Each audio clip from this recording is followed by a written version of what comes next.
Alors, voici pour la partie B du chapitre 1. La question est la suivante. Dans quel contexte des divisions politiques surviennent-elles au Canada entre 1848 et 1864? Alors, ce qu'il faut savoir, on va passer ici à la diapositive suivante, c'est que aux élections de 1848, c'est une majorité de députés réformistes qui sont au pouvoir. À la tête du conseil exécutif, selon le principe du gouvernement responsable. Donc, s'il y a plus de députés réformistes élus, ce sont les chefs qu'on va élire. Donc, Baldwin et Lafontaine deviennent co-premiers ministres. La première demande que Baldwin et Lafontaine font, c'est d'abroger l'article de l'Acte d'Union qui faisait de l'anglais la seule langue officielle de la province du Canada. Abroger, ça veut dire juste une petite seconde. Abroger, ça veut dire c'est l'action d'annuler un règlement ou une loi. Donc, c'était juste en anglais. Là, on veut le faire dans les deux langues officielles et en fait, selon le principe du gouvernement responsable, Elgin ne s'oppose pas, même que le 18 janvier 1849, à l'ouverture de la session parlementaire, le gouverneur Elgin va prononcer son discours dans les deux langues. Et ça plaît pas aux conservateurs anglophones. Voici donc d'autres projets des réformistes. Alors, ils veulent modifier la loi électorale, notamment pour limiter les fraudes et les violences pendant les élections. On va obliger les citoyens à s'inscrire sur les listes électorales. On veut limiter la durée du vote à 2 jours. On va imposer des amendes en cas de fraude. Puis on interdit même la vente d'alcool pendant les jours d'élection. On va aussi retirer le droit de vote aux femmes. Alors, les femmes pouvaient voter parce qu'avant, pour voter, il fallait être propriétaire. Et ça, entre 1791 et 1849, il y a environ 2% des personnes qui ont exercé leur droit de vote qui étaient des femmes. Là, on a retiré, donc c'était seulement les hommes, et ça n'a pas soulevé vraiment de débat parce qu'à l'époque, cette décision allait de soi.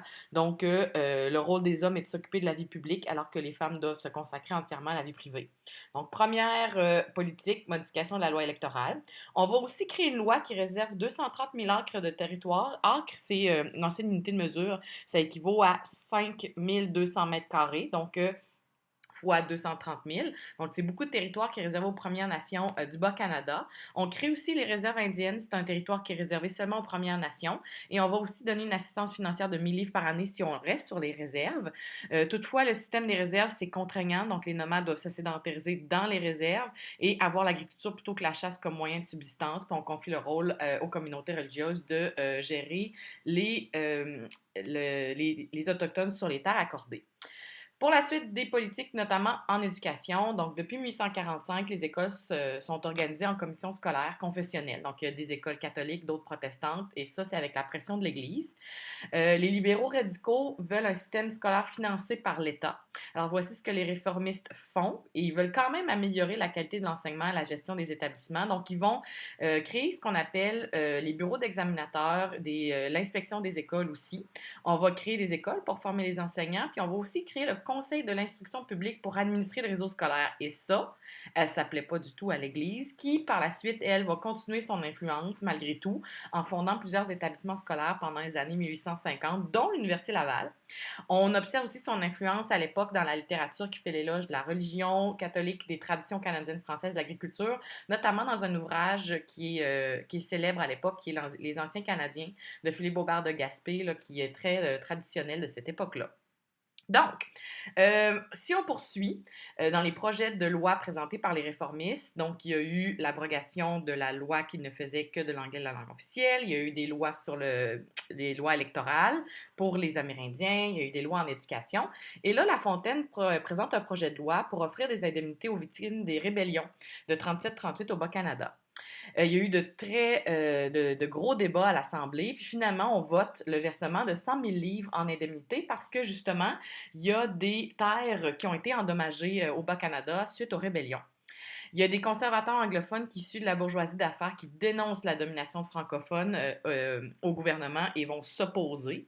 Et malgré tout, le gouverneur Elgin approuve la loi parce qu'elle a été votée et il va respecter le principe du gouvernement responsable.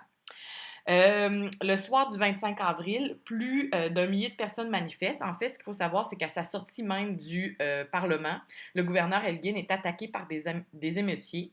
Et le soir, il y a plus d'un millier de personnes qui manifestent et le Parlement de la province du Canada est incendié. Pendant plusieurs jours, le gouverneur et les députés sont la cible des émeutiers. Donc, il y a une colère des marchands. Cette colère-là se poursuit parce qu'il faut savoir qu'on est dans un contexte où, depuis quelques années, chez les conservateurs de la province du Canada, surtout des marchés anglophones, ils sont très mécontents, surtout parce que avec la politique du libre-échange, ils ont perdu de l'argent, donc ils ne sont plus assurés de vente au Royaume-Uni. Il y a eu la loi des indemnités, donc on verse de grandes indemnités à des gens au Bas-Canada. Il y a aussi un autre groupe qui s'oppose des réformistes, les libéraux radicaux. Puis si on regarde un petit peu ce qu'ils veulent ici, en fait, les libéraux radicaux, c'est des réformistes canadiens-français hostiles à l'influence du clergé catholique et à l'union qui a été imposée en 1840 par le Royaume-Uni. Ils veulent même l'annexion aux États-Unis, tout comme les conservateurs anglophones, la laïcisation de l'éducation. Et vous avez ici les demandes des réformistes. Donc on voit là, qu'il y a des différences majeures entre les principaux partis politiques. Parlant de partis politiques, il faut savoir que les réformistes qui ont obtenu le gouvernement responsable, ceux qui étaient dans le Haut-Canada et dans le Bas-Canada voient moins l'intérêt de former un seul parti. Et c'est dans ce contexte que dans les années 1850 et 1860, il y a de nouveaux partis politiques qui vont émerger. Donc, on voit ici que les réformistes étaient le parti majoritaire jusqu'en 1851, mais plus après. Donc, je vais vous parler de ces partis politiques. C'est en général par les journaux que les politiciens font valoir leurs idées. Ces publications présentent souvent des débats passionnés. Les opinions exprimées, souvent tranchées, contribuent à la formation de nouveaux partis politiques qui pourront faire entendre ces opinions au Parlement. Alors voici. Vous avez le Parti libéral conservateur, le Parti Tory, qui existait. C'est Johnny MacDonald qui est le chef. On veut le maintien des liens avec l'Empire britannique et lui, il va s'allier parce qu'il est minoritaire dans le Haut-Canada avec le Parti bleu qui est majoritaire au Bas-Canada, donc de Georges-Étienne Cartier, qui veut aussi le maintien des liens avec l'Empire britannique. Donc, il y a une alliance entre ces deux partis.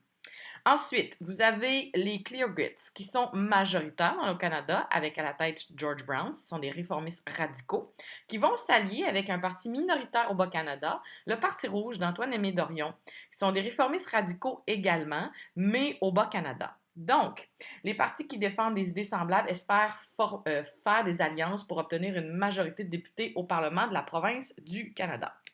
Donc, si vous regardez ici, de 1854 à 1864, il y a plus de 10 gouvernements qui vont se succéder, incapables de se faire maintenir au pouvoir. En fait, ce qui va arriver, c'est que malgré des intérêts similaires, les libéraux radicaux du Haut-Canada, donc les Clear Grits et ceux du Bas-Canada, le Parti rouge, ils vont mettre plusieurs années avant de tenter une alliance. En revanche, l'alliance des libéraux conservateurs du Haut-Canada et du Bas-Canada, donc les Bleus, on les voit ici au début, vont être capables de gouverner conjointement la colonie à plusieurs reprises.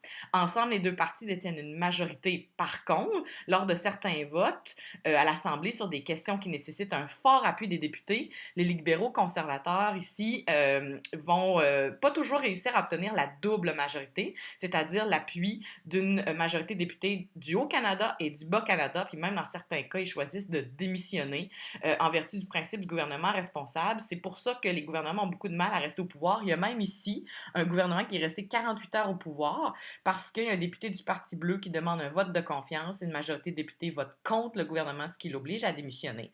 Donc, si 10 gouvernements en 10 ans, c'est une très, très grande instabilité. Et là, on va penser peut-être à une autre solution là, pour essayer de ramener un peu plus de stabilité au gouvernement parce qu'on estime que ça prend un certain temps, là, un nouveau gouvernement élu pour faire avancer des dossiers. Bien, imaginez si on doit changer à chaque année, des dossiers n'avancent pas, malgré tout. Il y a quelques débats, notamment pour la capitale, parce que le Parlement à Montréal a été incendié. Donc, l'Assemblée a voté que Toronto et Québec vont se partager le titre de capitale. Maintenant, on parle de mettre ça à un emplacement fixe, mais c'est un choix qui est difficile parce que la ville, désignée comme capitale politique, va aussi avoir des avantages sur le plan économique, beaucoup d'activités autour du Parlement. Donc, le gouvernement va demander à la reine de trancher. Et la reine Victoria va trancher en 1857. Elle va nommer Ottawa comme capitale et le gouvernement entame la construction de l'édifice du Parlement en 1860. C'est juste en 1866 que le gouvernement va y siéger pour la première fois. Autre débat aussi à cette époque-là, c'est que la population du Haut-Canada va dépasser celle du Bas-Canada alors qu'on a un nombre égal de députés. Alors les Clear Grits du Haut-Canada vont réclamer un nombre de députés proportionnel à la population. Mais ça signifie de modifier le système actuel qui exige un nombre égal de députés, puis c'est pas fait dans un gouvernement qui est très, très instable. Donc, la suite politique plus tard.